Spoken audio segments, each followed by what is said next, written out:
ఆరాధించెద ప్రభువా వేవేల స్తుతులతో ఆరాధించెద ప్రభువా దీన మనసుతో నిన్నే కొలుతునయ్యా దీన మనసుతో నిన్నే కొలుతునయ్యా వేవేల స్తుతులతో ఆరాధించెద ప్రభువా వేవేల స్తుతులతో ఆరాధించెద ప్రభువా నే ఘోర పాపిని అయ్యుండగానే నా కొరకు క్రీస్తు ఈ భువి కరుణించే నన్ను రక్షించుటకు సిలువలో మరణించే నన్ను రక్షించుటకు సిలువలో మరణించే తన రక్తముతో నా పాపము కడిగే తన రక్తముతో నా పాపము కడిగే వేవేల స్తుతులతో ఆరాధించెద ప్రభువా వేవేల స్తుతులతో ఆరాధించెద ప్రభువా నన్ను ప్రేమించి క్రీస్తు తన ఆత్మనిచ్చి నా కొరకు తనకు సహవాసమిచ్చే తన వాక్యముతో నన్ను భద్రపరచి తన వాక్యముతో నన్ను భద్రపరచి తన ఆత్మ ద్వారా జీవింపచేసే తన ఆత్మ ద్వారా జీవింపచేసే వేవేల స్తుతులతో ఆరాధించెద ప్రభువా వేవేల స్తుతులతో ఆరాధించెద ప్రభువా నీ హృదయములు కలవరపడనీయక నీ కొరకు నేను స్థలము సిద్ధపరచ వెళ్ళుచున్నానని నా యేసు ప్రభువా వెళ్ళుచున్నానని నా యేసు ప్రభువా వాగ్దానములు ఇచ్చి నా ప్రభువా వాగ్దానములు ఇచ్చి నా ప్రభువా వేవేల స్తుతులతో ఆరాధించెద ప్రభువా వేవేల స్తుతులతో ఆరాధించెద ప్రభువా నా కొరకు నీవు రానయ్యున్నావు నీ రాజ్యములో నేనుండుటకు ఎట్టి అర్హత లేని నాకు నీవు ఎట్టి అర్హత లేని నాకు నీవు నీతో నుండుటకు ఇష్టపడితివి నీతో నుండుటకు ఇష్టపడితివి వేవేల స్తుతులతో ఆరాధించెద ప్రభువా వేవేల స్తుతులతో ఆరాధించెద ప్రభువా పూర్ణ హృదయముతో నిన్నారాధింతు పూర్ణ మనసుతో నిన్నే సేవింతు కృతజ్ఞతాస్తుతులు నీకే చెల్లింతును కృతజ్ఞతాస్తుతులు నీకే చెల్లింతును హృదయమారా నిన్నే సేవింతు హృదయమారా నిన్నే సేవింతు వేవేల స్తుతులతో ఆరాధించెద ప్రభువా వేవేల స్తుతులతో ఆరాధించెద ప్రభువా దీన మనస్సుతో నిన్నే కొలుతునయ్యా దీన మనస్సుతో నిన్నే కొలుతునయ్యా వేవేల స్తుతులతో ఆరాధించెద ప్రభువా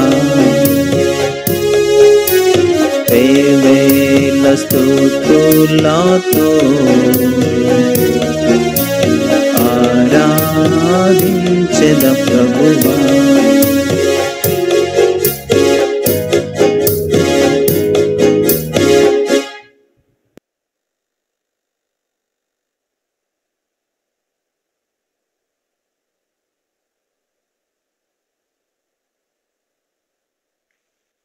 అర్థం చేసుకుంటానండి.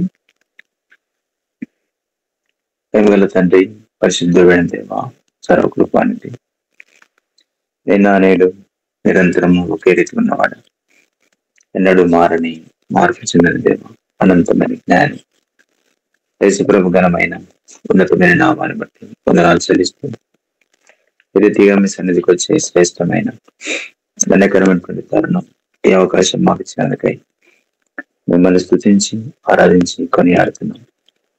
దయగల మా తండ్రి, కనికర సంపన్నుడు, రుజువుకున్న ఐశ్వర్యవంతుడు, కృపా సమృద్ధి గల దేవుడు, దయాదాక్షిణ్య పొందడం, పోదేల శాంతుడు, కోపించునే వాత్సల్యత చూపించేటువంటి దేవుడు మాకు సమీపంగా ఉన్నాడు. అందుకొరకు మీకు వందనాలు చెల్లిస్తుంటున్నాం. మా ఇంట్లో మీరు కలిగి ఉన్న భవిష్యత్ తలంపులు, నిత్య ఉన్నత ఉద్దేశములు, ఆదికాలం మీ సంకల్పం కొరకు మీకు తండ్రి. మీ సంకల్పం మాటలు మీరు ఉద్దేశించండి ఏవి కూడా నిష్ఫలం కానేదని నమ్మి స్తుతించి ఆరాధించి కొనియాడుతున్నాను. ఆలోచనకర్త, నడిపించే దేవ, సమస్తం బాగా చేయవాడు, మీ ఘనమైన నామాన్ని బట్టి మిమ్మల్ని స్తుతించి ఆరాధించి కొనియాడుతున్నాను. ఉదయకాల స్వయమందు గడిపేటువంటి సమయం మా కొరకు మీరే దీవెనకరంగా చేయమని ప్రార్థిస్తుంటున్నాను. మీకు ఉన్నతమైన ఉద్దేశాలు మాలోనూ మా ద్వారా నెరవేర్చుకొని తద్వారా కేవలం మీ యొక్క నామానికి మాత్రం మహిమ తెచ్చుకోండి. ప్రార్థనలోకి ఇస్తున్న పరిశుద్ధులందరి కొరకు స్తోత్రం. ప్రతి వారికి కావాల్సిన భాగమును మీ ఆత్మశను గ్రహించి ప్రతి వారు కేవలం మీకే మహిమ తెచ్చుకోమని ప్రార్థిస్తున్నాం. రైతు సహాయం చేయండి, తద్వారా మీకే మహిమ తెచ్చుకోమని యేసు ప్రభు నామమున స్తుతించి ప్రార్థిస్తుంటున్నాము తండ్రి. ఆమేన్.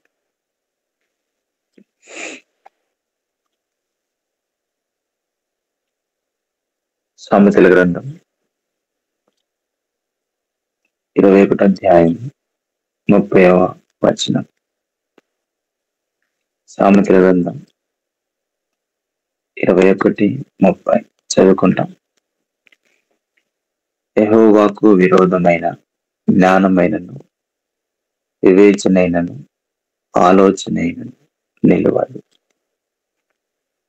మరో పని చూద్దామండి.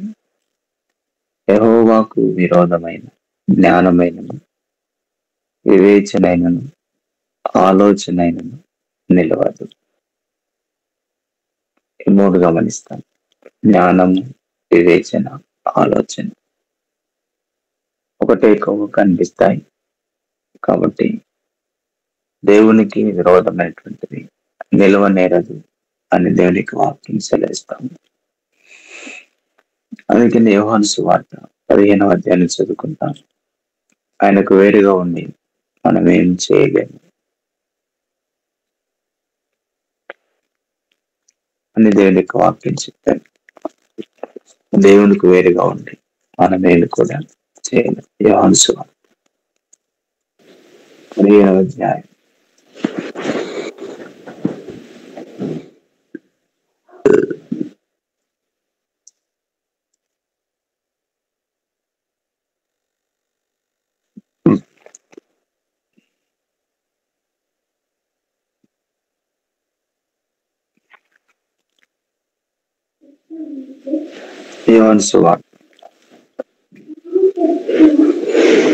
15వ అధ్యాయం 5వ వచనం చివరి భాగం. నాకు వేరుగా ఉండి మీరేమీ చేయలేరు. దేవునికి వాక్యం చెప్తుంది. యేసు ప్రభు సెలవిచ్చిన మాట, నాకు వేరుగా ఉండి మీరేమీ చేయలేరు. ఎంత జ్ఞానవంతుడైన, వివేచన గలవాడైన, ఆలోచించేవాడైనా సరే దేవునికి వేరుగా ఉండి ఏమి చేయలేరు. లేక దేవునికి విరోధమైనటువంటి జ్ఞానము, వివేచన, ఆలోచన ఏది కూడా నిలువ నేరదు అని రాయబడింది. భక్తులు చాలా మంది వారి తమ జీవితాల్లో దేవునికి విరోధముగా చేయాలన్నటువంటి ప్లాన్ చేసి నష్టపోయిన వాళ్ళు చాలా మంది. ఆదికాండం 11వ అధ్యాయం. ఆదికాండం 11వ అధ్యాయం మొదటి నుంచి. భూమి అందంతటా ఒక్క భాష, ఒక్క పలుకును ఉండేది. వారు తూర్పు నుండి ప్రయాణమైపోవచ్చుండగా సినారు దేశమందుకు మైదానం కనబడి అక్కడ వారు నివసించి మన వెటికలు చేసి బాగా కాలుతం రండి, ఒకరితో ఒకరు మాట్లాడుకుంది. రాళ్లకు ప్రతిగా ఇటుకలను, అడుసులకు ప్రతిగా మట్టి కీళ్ళను వారుకున్నాడు. 4 మరియు వారు మనం భూమి అంతా చెదిరిపోకుండా ఒక పట్టణం ఆకాశం నుండి శిఖరం గల గోపురం కట్టుకొని పేరు సంపాదించుకుని రండని మాట్లాడుకున్నాడు. యెహోవా నరుల కుమారుడు కట్టిన పట్టణమును గోపురంను చూడదిగి వచ్చాను. అప్పుడే ఇదిగో జనం ఒకటే, వారికి అందరికీ భాష ఒకటి, వారి పని ఆరంభించి ఉన్నారు. మిగతా వారు చేయదలుచు ఏ పని అయినా చేయకుండా వారికి ఆటంకం ఉండదు. కనుక మనం దిగిపోయి వారిలో ఒకని మాట కొన్ని తెలియకుండా అక్కడ వారి భాషను తారుమారు చేయడం రండని అనుకుని, అలాగే యెహోవా అక్కడ నుండి భూమి అంతటా వారిని చెరగొట్టిన కనుక వారు ఆ పట్టణంను కట్టుట మానేరి. నేను ఒక వాక్యం సెలవిస్తాను, జాగ్రత్త గుర్తించండి. వారు ఆ పట్టణంను కట్టుట మానేరి అని రాయబడింది. ఇందుకు వాళ్ళ సొంత ఆలోచన, ఇందులో వాళ్ళ సొంత జ్ఞానం, ఇందులో వారి సొంత వివేచన ఇందులో కనిపిస్తుంది మనకి. గుర్తించగలరా? ఇందులో వారి ఆలోచన, జ్ఞానము, వివేచన ఈ 3 కనిపిస్తాయి. కాబట్టి వారు ఆలోచించుకున్నారు, వాళ్ళ జ్ఞానం ఆధారం చేసుకొని కడదామనుకున్నారు, వివేచించుకున్నారు. అందరు కలిసి ఇందులో దేవుడిపై మనకేం లేదనుకున్నారు, ఇందులో దేవుడు మనకేం చేయడు, మనమే చేసుకోవచ్చు అటువంటి తలంపు, ఆలోచన వారి జీవితాల్లో వాళ్ళు కలిగి ఉంటున్నట్లుగా. అందుకని దేవునికి వాక్యం సెలవిస్తూ ఉంది, వారు అయితే కట్టలని ఆశించినారో ఏదైతే నిర్మాణం చేపట్టాలని తలంచారో అది తారుమారు చేయబడింది. ఎందుకు వాళ్ళు అనుకున్నారంటే మనం మట్టి ఇటుకలు చేసి బాగా కాల్చాలండి అని ఒకరితో కూడా మాట్లాడు. రాళ్లకు ప్రతిగా ఇటుకలు, అడుసునకు ప్రతిగా మట్టి కీలును వారికి ఉండేను. కాబట్టి కదా వారు ఆ సహజమైన వాటితో కాకుండా సొంత వాటితో చేసి మనం పేరు ఆకాశం అంటే గోపురం అంటే దేవుని ఉద్దేశం ఏంటి? భూమి అందరూ చెదిరిపోవడం దేవుని ఉద్దేశం. కానీ వాళ్ళు ఏమంటారు కదా, మనం చెదిరిపోకూడదు, ఆకాశం అంటేటువంటి గోపురము కట్టుకుందాము, తర్వాత దేవునికి మహిమ రావాలి. వీళ్ళేమంటారు, దేవునికి కాదు మహిమ రావాల్సింది, మనమే పేరు సంపాదించుకుందాం రండి అంటారు. కాబట్టి పిల్లరా, వారి జీవితంలో వారి సొంత ఆలోచన, సొంత వివేచన, సొంత జ్ఞానంతో ముందుకెళ్ళడానికి వాళ్ళు ప్రయత్నం చేశారు.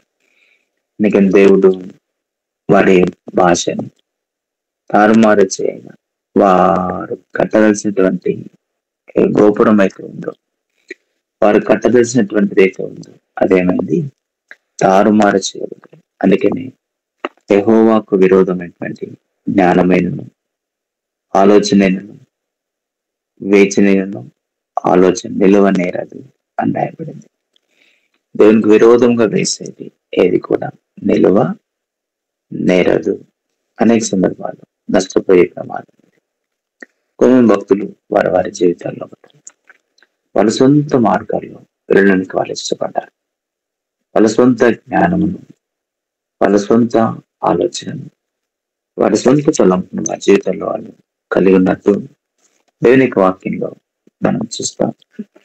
అందుకని పిల్లరా, ఆధ్యాత్మికంగా దైనందిన జీవితంలో మనం ఏం చేసినా దైవ చిత్తానుసారంగా చేస్తే దానికి ఏమైనా ఫలితం చూస్తాం. కానీ దైవ చిత్తానుసారంగా కాకుండా సదుద్దేశంతో ఎప్పుడైతే ముందుకెళ్తామో మనం సాధించడం, విజయం పొందడం సాధ్యం కానటువంటి పని.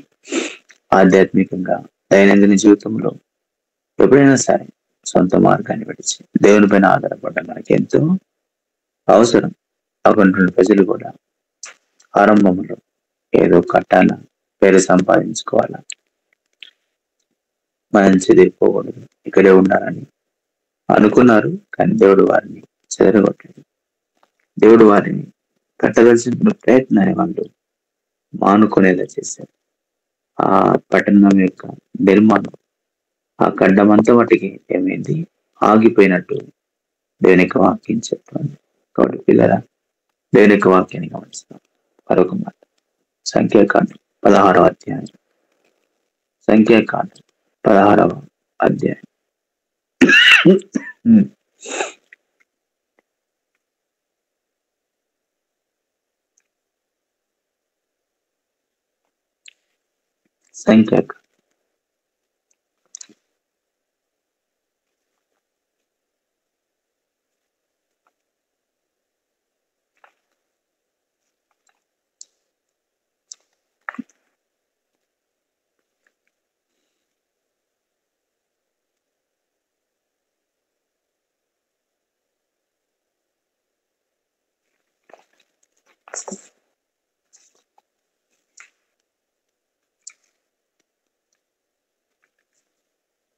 సంఖ్యాకాండం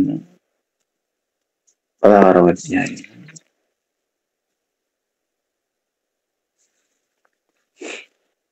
11వ వచనం.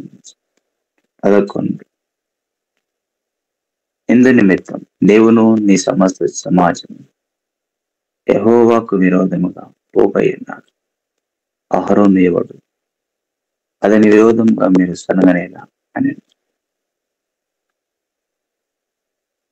తర్వాత అప్పుడు మోషే ఎలియాబు కుమారైన దాతాను అభిరామును పిలువనొప్పాను. అయితే వారు, మేము రాము, ఈ అరణ్యంలో మమ్మల్ని చంపవాలని పాలు తిని ప్రవహించిన దేశంలో నుండి మమ్మల్ని తీసుకొని వచ్చి చాలినట్టు మా మీద ప్రభుత్వం చేయటకును నీకు అధికారం కావాలైనా. కాబట్టి మొదటి వచనం, లేవికి మనుమనువడును, గాతుకు మనుమడును, ఇస్సారు కుమారునకు కోరేహు, రూబేనీయులో ఎలియాము కుమారుడైన తాతన బిరాములు, పెరేదు కుమారుడైన ఓనును విభజించుకొని ఇజ్రాయిల్లో పేరు పొందిన సదుకులను సమాజ ప్రధానులైన 250 మందితో మోషేకు ఎదురుగా లేచి, మోషే అహరోనుకు విరోధముగా పోగుపడి, మీతో మాతో పనిలేదు, ఈ సర్వ సమాజం ప్రతి వాడును పరిశుద్ధుడే, యెహోవా వారి మధ్యనున్నాడు, యెహోవా సంఘం మీద మిమ్మల్ని మీరేలా హెచ్చించుకొలుచున్న అనగా దేని వాక్యం గుర్తించండి. కోరాహు సమూహం, అందులో లేవి మనవాడు, తర్వాత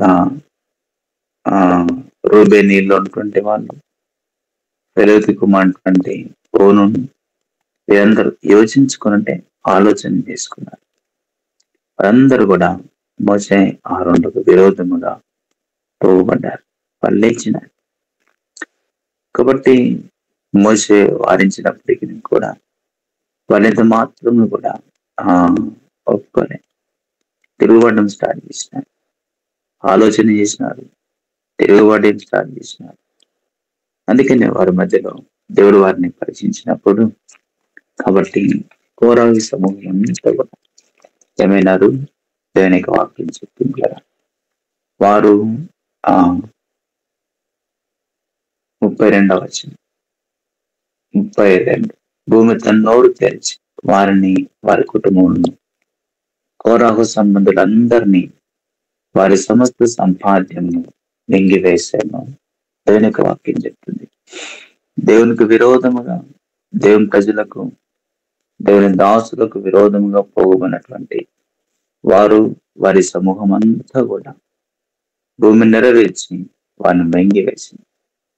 వారే కాదు, 250 మంది వరకు పాత్రలు పట్టుకుని వచ్చారు. వారందరూ కూడా ఏం చేయనారు, 35వ వచనం, మరి యెహోవా యుద్ధ అగ్ని బయలుదేరి ధూపార్పణను తెచ్చిన ఆ 250 మందిని కాల్చివేశారు. ముందుకు ముఠ తయారైతుంది. ఆ ముఠతో ఇంకొంతమంది ఏం చేస్తారు, ఏకీవిస్తారు, సమకూర్చబడతారు. వారి ఆలోచనలో వెలువడ పాలు పంచుకుంటారు. కాబట్టి ఎవరికి వచ్చిందో తిరుగుబాటు చేయని ఆలోచన, ఎవరికి వచ్చిందో వ్యతిరేకమైనటువంటి ఆలోచన, వారు వారి కుటుంబం మాత్రమే కాదు, వారి ఆలోచనలో పాలు పొందిన వాళ్ళు సైతం ఏమయ్యారంట, వాళ్ళు పూర్తిగా వాళ్ళు నాశనమయ్యారు.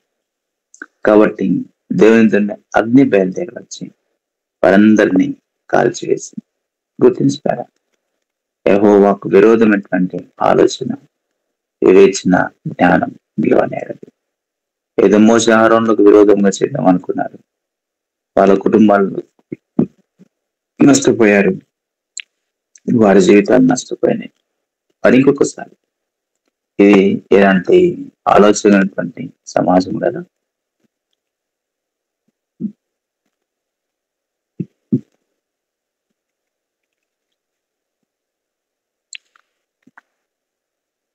కాబట్టి ఇలాంటి సమాజం ఇది. అందుకేనేమంటే చాలా పర్యాయాలు పుష్ప జీవితంలో కొన్నిసార్లు దేవుడు వారితో పాటు ఉన్నటువంటి సందర్భాన్ని వాళ్ళు గుర్తించారు.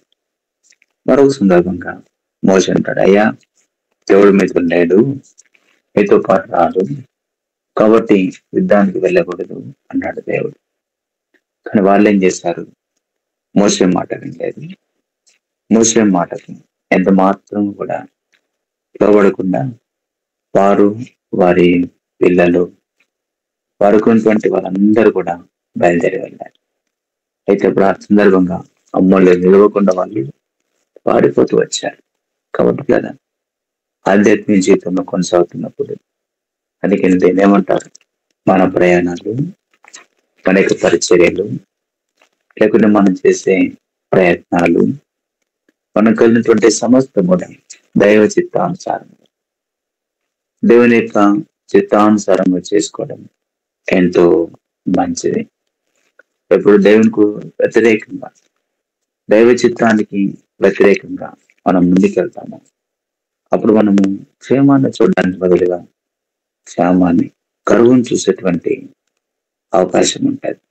అందుకే కదా దైనందిన జీవితంలో కూడా దీన్ని పెద్దలు చెప్పిన మాట ఏంటంటే గాడ్స్ విల్, దైవ చిత్తము అంటారు. అందుకని వాళ్ళు మోసే ఆహారంలోకి విరోధంగా వాళ్ళు ఆ పోగైనారు, ఆ విధంగా నష్టపోయారు. ఆది కాండం మనం చదువుకున్నాం.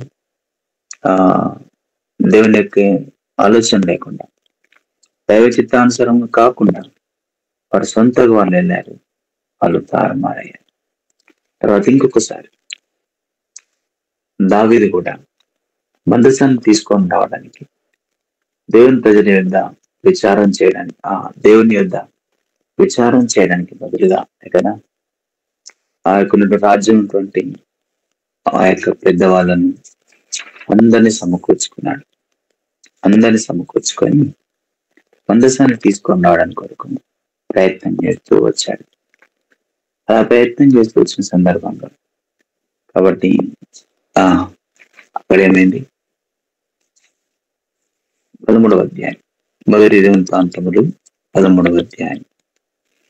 దావీదు సహస్రాధిపతులతోనూ శతాధిపతులతోనూ అధిపతులందరితోనూ ఆలోచన చేసి సమాజముగా కూడిన ఇశ్రాయేలందరితో ఇలాగ సెలవిచ్చాడు.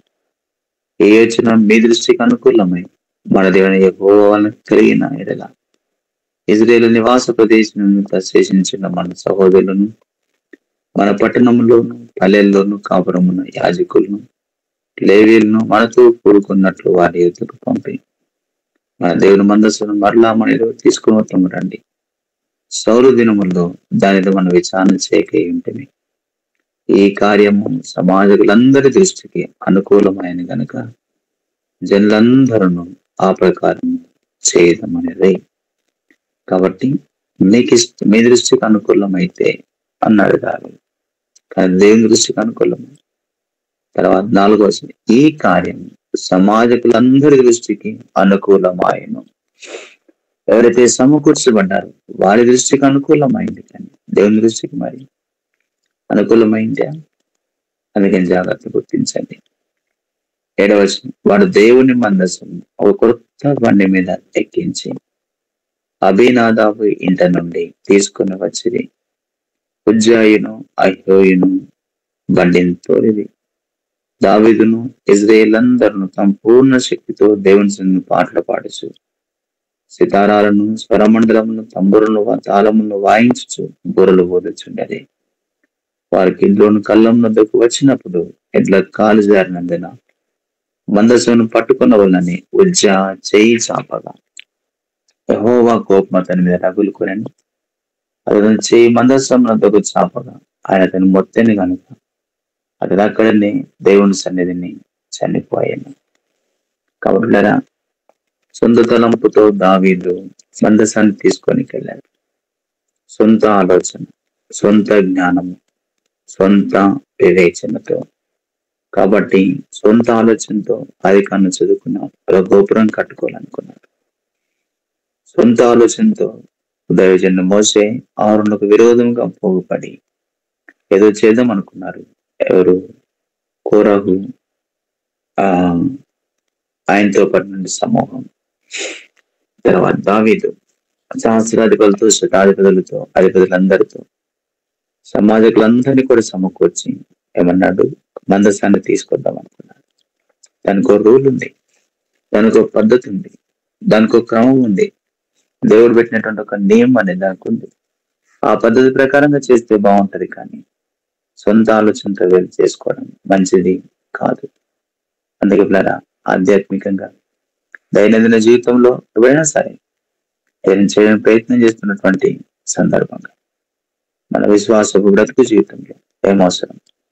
కాబట్టి యెహోవాకు విరోధమైన జ్ఞానమైనను వివేచనైనను ఆలోచనను నిలువనేరదు అని రాయబడింది కదా. దేవునికి విరోధముగా ఏదో డబ్బులు ఉన్నాయని, ఏదో ధనం ఉందని, పేరుందని, ప్రఖ్యాతి ఉందని, పలుకుబడిందని సొంత మార్గాల్లో వెళ్ళే ప్రయత్నం చేస్తున్నావా? దైవ చిత్తానుసారం కాకుండా ఏదైనా సరే సొంత ఆలోచనతో చేరినటువంటి తాపత్రయం కలిగి ఉంటున్నావా? దేవుని యొక్క వాక్యం గుర్తించు.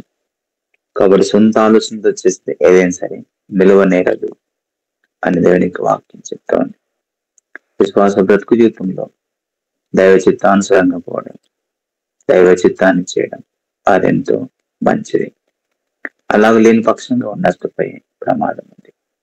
మనం పరీక్షించుకుంటాం. చదువులో అయినా, ఉద్యోగంలోనైనా, వ్యాపారంలోనైనా సరే, ఎక్కడైనా సరే, వ్యవసాయంలో ఉన్నప్పటికీ సరే, సొంత మార్గాలు వెళ్ళి నష్టపోయినావు, సొంత మార్గాల్లో వెళ్ళి నష్టపోతూ ఉన్నావా, దేవుని ఆలోచన కాకుండా, దైవ జ్ఞానంతో కాకుండా, దైవ వివేచనతో కాకుండా సొంత వెళ్ళి నష్టపోయిన దాఖలాలు ఉన్నాయా? అని క్షమాపణ కోరి ఆయన వైపు తిరగడానికి ప్రయత్నం చేస్తాం. క్షమాపణ కోరి దేవునితో విచారించడానికి ఇష్టపడతాం. దావీదు ఫస్ట్ టైం సొంత ఆలోచనతో వెళ్ళాడు, నష్టపోయాడు. సెకండ్ టైం దేవుని విచారించి దైవ చిత్తానుసారంగా దేవునికి జ్ఞానం చొప్పున ఎప్పుడైతే మొదటిసారి తీసుకొచ్చాడో అప్పుడు క్షేమం కలిగింది. అలాగే మనకు దేవుడు తరుణం ఇస్తున్నాడు. క్షమాపణ హృదయంతో వైపు తిరిగి ఆ ప్రకారం కొనసాగుకు దేవుడు సహాయం చేసి నడిపించును గాక.